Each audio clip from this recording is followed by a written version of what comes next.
Lep pozdrav. Danes bi rada delila z vami eno novico, ki je nekaj dni stara v bistvu in pač bi želela z vami se pogovoriti v bistvu o tem, kakšna je ta zdaj zadeva, kako to lahko vpliva na vse nas, v kripto svetu, kaj se novega dogaja. In sicer samo, da delim, gre za Coinbase.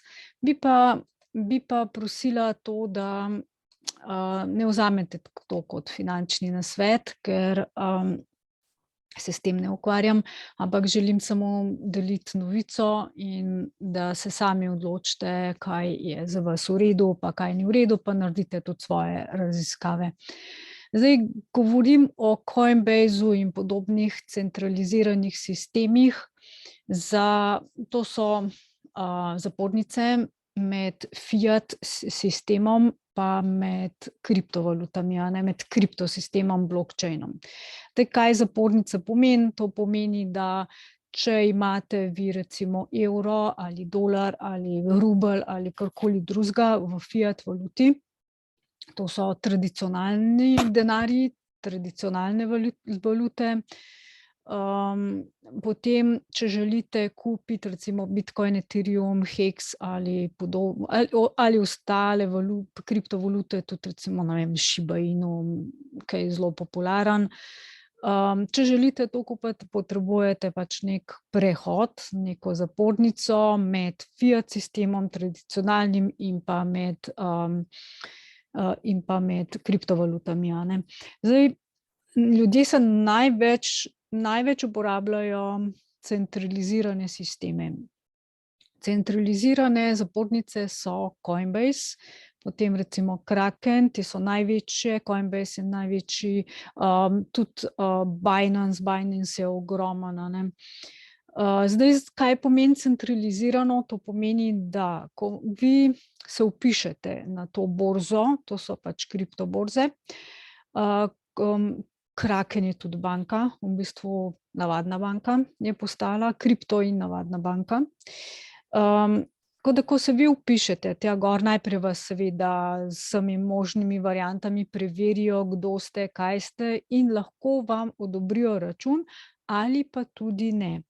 Velikokrat se zgodi recimo, da pač nekomu, eno gospo starejšo, 80 let staro poznam, ke se je vpisala na Coinbase, 3 dni je imela račun in potem so ji kar ukinili in zbrisali brez razloga.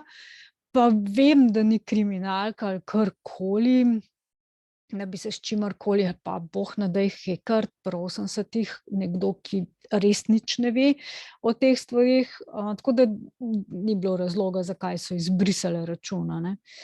Zdaj, Coinbase je blokiral račune. Zdaj, kako lahko to naredi? To lahko naredi tako, ker ko se vi vpišete gor in vam odobrijo račun na katerikoli centraliziranem sistemu, imajo oni v rokah vaš račun. To je, se pravi, ključ do vašega računa imajo oni v rokah. To je enako, kot če greste na banko, na katerokoli tradicionalno banko, odprete račun, in če oni ugotovijo, da vi perete denar, na primer, ali da ste politično, ne vem, narobe, kar njim ni všeč, vam lahko zaprejo račun. Ali pa da ste utajili davke, na primer, vam bojo zaprli račun, pobrali premoženje in take stvari. To se je začelo dogajati enako na Coinbasu, in tudi v bistvu na MetaMasku. MetaMask je pa denarnica in je tudi zapornica, kar me je pa precej presenetilo, ker MetaMask velja za decentraliziran sistem in očitno to ni. Ker če nekdo lahko vaš račun zapre, ima v rokah vaše ključe. To sem jaz slutila pri MetaMasku že dlje časa nazaj, zato ker, je meni eden kovanec od kovancev na MetaMasku izginil dol, in to prav Hex. Brez da bi jaz komu dala ključe ali kakorkoli, tako da od takrat naprej jaz osebno MetaMaska ne uporabljam kot denarnico, ampak samo kot most. In to bom pa v enem od naslednjih videov točno razložila, kako se to naredi. Zdaj, Coinbase je blokiral več kot 25,000 Rusom njihove račune. Zdaj, kako so na njihovi spletni strani, to lahko vidite na blogu, je napisana natančno, v bistvu njihova izjava. Zakaj so to naredili in kako? To naredijo tako, da pač sledijo IP-jem, to se pravi naslovu vašega računalnika, in če menijo, da vi niste oseba, ki bi bila okej, da niste pošteni, da ste povezani naprimer s kriminalno dejavnostjo, ko oni upravičujejo teh 25,000 zaprtih denarnic oziroma blokiranih, zamrznjenih, pojasnjujejo tako, da pač so te ljudje sodelovali v kriminalnih dejavnostih proti Ukrajini. Zdaj, kako so to ugotovili, ne vem, v to se ne bom spuščala, pač bi to ugotovili in zaradi tega so zaprli njihove račune. Zdaj, težava nastane, ko vi recimo pošljete evre na Coinbase in kupite neko kriptovaluto, recimo Bitcoin, Ethereum, Hex, karkoli.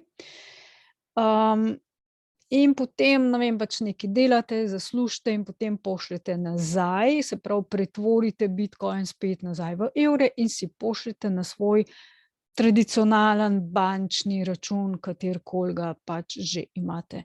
Tukaj nastane težava v bistvu, ko preverjajo pač vaše dejavnosti, kaj ste vi počeli s tem denarjem, kaj ste financirali in tako naprej.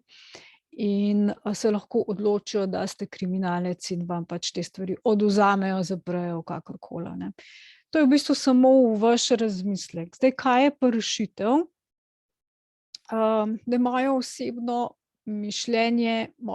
mišljenje je, da je kriptosvet v bistvu je bil ustanovljen prav zaradi tega, da se vidijo transakcije in se tudi vidijo in pač da je zadeva transparentna in da se ne da goljufati in za nazaj popravljati, in to se tudi zdaj vidi, in tudi v bistvu te pač svetovni regulatorji, ki lovijo kriminalce, to tudi izkoriščajo. Blockchain izkoriščajo, gledajo v bistvu, a so kakšne sumljive transakcije, ki se njim zdijo sumljive, kdo je zadaj, in čim pridete do neke take borze, ki je centralizirana, se tam seveda pojavi vaša fotografija, osebna, in pa ime, priimek, in potem lahko potrkajo na vaša vrata in vam zaprejo pač te račune.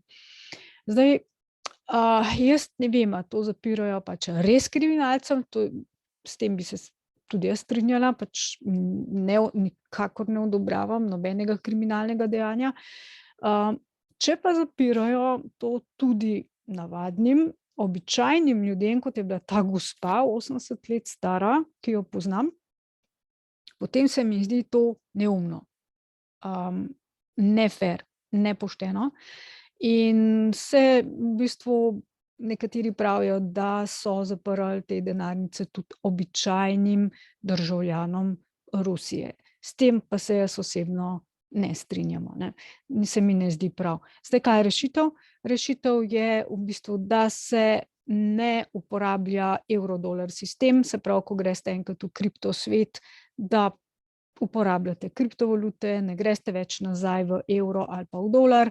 To je ena rešitev, in pa še boljša rešitev je, da se uporabljajo decentralizirani sistemi, ki pa so v resnici decentralizirani. Zdaj, za MetaMask smo ugotovili, da to ni, čeprav se hvali s tem že od samega začetka, ampak recimo 100% decentralizirani so sigurno Uniswap, na primer, ali pa OneInch, pa še te so največji, jih je pa še kar nekaj na internetu, ki jih lahko v bistvu sami poiščete.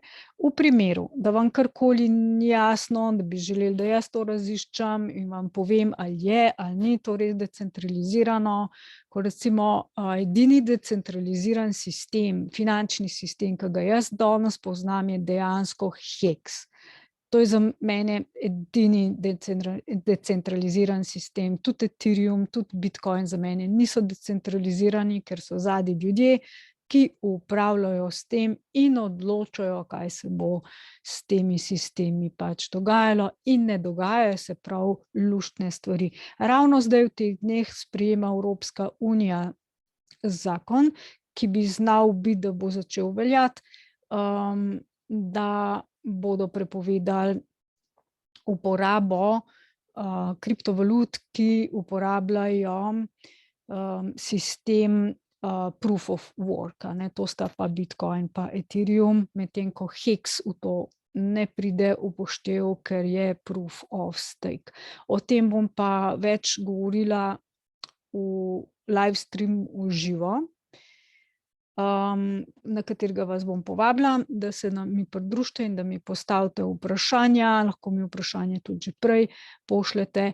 Povabim vas tudi, da tale video da ga lajkate, da ga pošljete drugim ljudem, šerate, da kliknete zvonček, da se naročite na ta video in na moj kanal in da kliknete zvonček, da boste obveščeni, kdaj bom jaz pač te novice objavljala na YouTubu.